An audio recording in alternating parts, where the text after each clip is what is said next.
आप सभी को मेरा राम राम। और आज हम बात करने वाले हैं फैट के बारे में। आपको वीडियो के टाइटल से वैसे भी कुछ आइडिया लग ही गया होगा कि ये वीडियो किस बारे में है। ठीक है, और ये वीडियो इस बारे में नहीं है कि मैं आपको बताऊंगा कि फ़ैट लॉस कैसे किया जाता है या वेट लॉस किया कैसे किया जाता है या क्या तरीके हैं उसके और कैसे फटाफट से फैट को कम कर सकते हैं। इस वीडियो में हम जानेंगे कि फ़ैट होता क्या है। ठीक है, और ये जानकारी आपको और किसी वीडियो में नहीं मिलेगी, तो बने रहिएगा अंत तक। और चलिए शुरू करते हैं और समझते हैं कि फ़ैट होता क्या है, क्यों होता है और इसके पीछे का साइंस क्या है। सबसे ज़्यादा फैट हमारे बेली एरिया में, हमारे पेट के आसपास ही जमा क्यों होता है? क्या ये सवाल आपके मन में भी आता है? तो ये वीडियो आपके लिए है। और उससे भी ज़्यादा ज़रूरी कि ये फैट को कम करना इतना ज़्यादा मुश्किल क्यों है, और ख़ास करके पहले रीज़न की मैं बात कर रहा हूँ। ठीक है, तो इसको समझने के लिए और इन सारे सवालों के जवाब को ढूंढने के लिए हमें समय में थोड़ा पीछे चलना पड़ेगा। मैं बात कर रहा हूँ आज से 26 लाख साल पहले की। जी हाँ, 26 लाख साल पहले हम एक आदिवासी की तरह रहते थे। हम हंट करके खाना खाते थे, हम शिकार करते थे, हम गुफाओं में रहते थे और हर समय एक खतरा बना रहता था।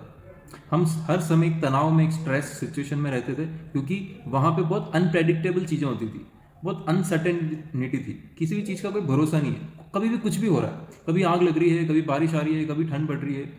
उस समय आपके पास कोई कैलेंडर नहीं था कि आपको पता हो कि कब कैसा मौसम होगा। ठीक है, कब सूरज उगेगा, कब चांद उगेगा। आपको समय का कुछ पता नहीं था, कोई घड़ियाँ नहीं थी, कोई कैलेंडर नहीं था।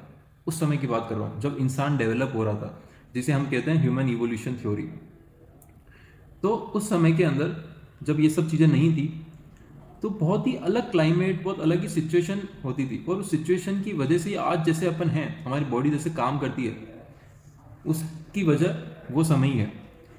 तो जब जैसे आपको खाना चाहिए, आज क्या होता है, आप बहुत इजीली फ़ोन उठाते हो, जोमेटो करते हो, स्विगी करते हो, और 15 मिनट के अंदर आपके पास खाना आ जाता है। या हम घर पे बना के खा लेते हैं, या पास ही कोई किराना की शॉप से पीछे जा करके, और घर के पास सबके कोई ना कोई दुकान होती है जहाँ से हम कुछ चिप्स, कुरकुरे, चॉकलेट कुछ भी लेके आके और खा लेते हैं।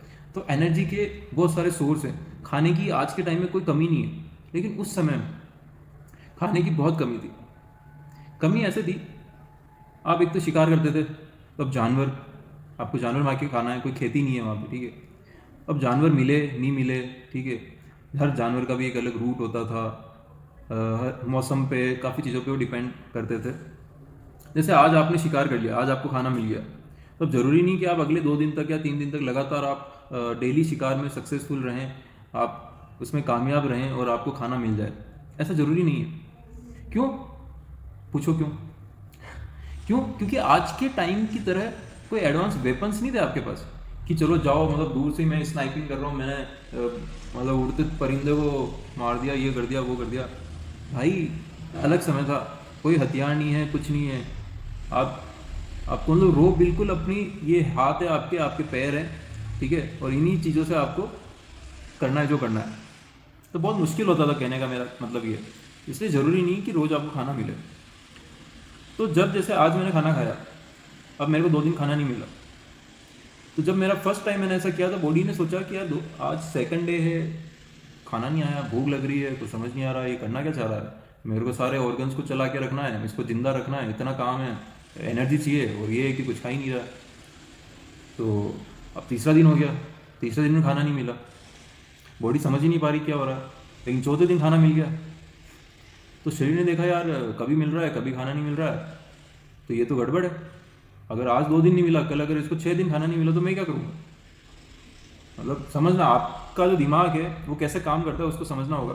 ह्यूमन ब्रेन का एक बहुत इंपॉर्टेंट और सबसे ज़्यादा इंपॉर्टेंट एक ही काम है, आपको जिंदा रखना, सर्वाइवल, सर्वाइव करके रखना। ठीक है, तो आपको जिंदा रखने के लिए उसको क्या चाहिए? एनर्जी।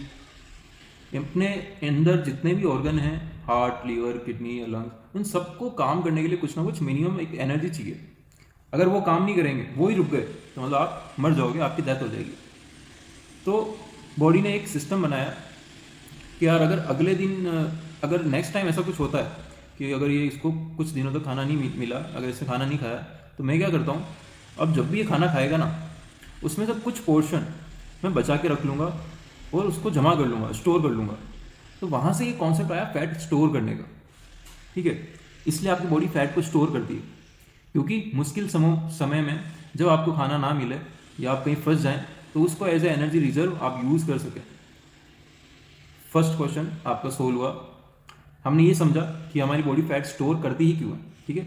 सेकंड पॉइंट ये है कि सबसे ज़्यादा फैट अगर आप ऑब्जर्व करें अपनी बॉडी में तो वो आपके बेली एरिया में, स्टमक एरिया में, यहीं पे जमा रहेगा, आपके हाथों में या पैरों में, ठीक है। उनके बजाय, उनके मुकाबले सबसे ज़्यादा फैट आपके स्टमक के यहाँ जमा रहता है। तो ऐसा क्यों, वहीं पे ज़्यादा क्यों? तो उसके पीछे भी कारण है। पहला कारण बताता हूँ। पहला कारण ये है कि आपके जितने भी ऑर्गन्स हैं, जब उन्हें एनर्जी चाहिए होती है तो सबसे आपका बॉडी का सेंटर पार्ट क्या है, ये, और ऑर्गन्स के सबसे पास में क्या है, यही एरिया, क्योंकि सारे ऑर्गन्स यहीं पे है। तो उन्हें एनर्जी लेने में ईजी होता है और बहुत क्विकली वो उस एनर्जी को यूज़ कर पाते हैं, इसलिए ज़्यादा फैट यहाँ जमा होता है। क्या है, एक एग्जांपल देता हूँ। जैसे आप आज कहीं पे भी आपको खाना खाना है, आप सबसे पास वाली जगह पे जाते हो या बहुत दूर, मतलब 60 किलोमीटर 100 किलोमीटर दूर जाके मैं खाना खा रहा हूँ? अपन अपने घर में ही खाना बना के खाते हैं, अपने घर पे खाते हैं ना। कभी कभार बाहर का खाना खा लेते हैं, वैसे वो भी नहीं करना चाहिए, ठीक है। तो कभी कभी कर सकते हो, हफ्ते में एक बार चलेगा। तो ऐसे ही क्यों पेट के यहाँ जमा करती है? फर्स्ट पॉइंट ये था कि जल्दी, क्योंकि एक्सेस है, मतलब फटाफट से उसको एनर्जी मिल जाती है। सेकंड ये कि फैट हमारे सर्वाइवल के लिए, हमारी प्रोटेक्शन के लिए बहुत जरूरी है। इस फैट का एक बहुत सेकंड इंपॉर्टेंट काम ये है कि हमें प्रोटेक्ट करता है बाहर की चीज़ों से। पहले क्या, कपड़े नहीं थे, आपको नंगे पाँव चलना है, कोई जूते चप्पल नहीं है, जंगल में चलना है, पेड़ पौधों के बीच में से गुजरना है, सारे मौसम देखने हैं, कोई छाता नहीं है, कोई रेनकोट नहीं है, कोई सन ग्लासेस नहीं है, ठीक है। तो किसी भी तरह का कोई प्रोटेक्शन नहीं होता था। आपको कभी पैरों में कुछ लग रहा है, आपको कोई कांटा लग रहा है, कोई जानवर, कोई मच्छर काट रहा है, कभी कोई चींटी बैठ रही है, कुछ ना कुछ बॉडी के ऊपर स्क्रैचेस या मार्क्स आते रहते थे, कुछ ना कुछ इंजरीज होती रहती थी। तो क्योंकि वो इंजरी डायरेक्टली इम्पैक्ट ना करे अपने इंटरनल ऑर्गन्स को। अब सोचो कि आप एक जंगल के बीच चल रहे हो, आप मतलब एक कांटे काटे हैं उन झाड़ियों के अंदर, और वो कांटे डायरेक्टली आपके लंग्स में पंचर कर दें, ठीक है, आपके हार्ट पे लग रहे हैं, क्या आप चाहते हो ऐसा? और कितना डैमेज होगा, अपन मर सकते हैं, अपने को बहुत बड़ी इंजरीज हो सकती है। तो इसलिए बॉडी ने ये सिस्टम बनाया कि फैट को as a protection layer use करता है। इसलिए बॉडी चाहती नहीं है फैट को लूज़ करना, उसके लिए बहुत इंपॉर्टेंट है फैट, इसे समझना, ये बहुत इंपॉर्टेंट है। इसीलिए आपका फैट कम नहीं हो रहा, ये इसलिए जिद्दी बन के बैठा है और चाहता ही नहीं है कि मैं यहाँ से जाऊँ, कहीं हिलूँ या कुछ भी हो, मतलब मुझे रहना ही है। अपन चाहने कम करना और वो दिमाग ही सोचता है, अरे यार ये पागल आदमी है, इसको पता ही नहीं चल रहा कितना ज़रूरी है ये। अरे फैट नहीं हुआ तो मर जाएगा, कुछ हो जाएगा, लग जाएगी। आज भी दिमाग उस एरा में है, उसे नहीं पता कि आप एक बहुत सेफ जगह पे रहते हो, आपके चारों तरफ आप एक दीवारों के बीच रहते हो, एक बिल्डिंग के अंदर रहते हो, आपके सर के ऊपर एक छत है, आपके पास खाने की कोई कमी नहीं है। उसे नहीं पता, उसे इन चीज़ों के बीच का फर्क नहीं पता चलता। तो सेकंड पॉइंट ये था, fat as a protection layer भी है हमारा।